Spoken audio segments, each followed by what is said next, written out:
Sa gitna ng kontrobersyang legal na kinasasangkutan ni Orly Gateza, lumutang ang mga pahayag ni Senador Rodante Marcoleta na kumukwestiyon sa naging desisyon ng korte.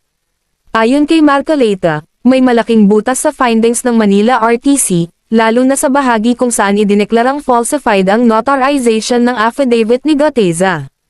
Naniniwala siyang mahalagang ipatawag ang abogadong si Attorney Petchy Rose Espera at hingin ang kanyang notarial register para tuluyang malaman kung sino ang nagsasabi ng totoo. Para sa senador, ang notarial register ang magiging ultimate arbiter na magpapakita kung may tunay na falsification o kung may ibang taong nagmanyobra ng dokumento sa likod ng insidente. Idinagdag pa ni Marcoleta na base sa kanyang karanasan bilang trial lawyer, nakikita niyang biktima si Gateza at hindi pangunahing salarin. Maaaring may gumawa ng dokumento ng hindi alam ni Gateza, kaya aniya, hindi dapat agad mawala ang credibility nito.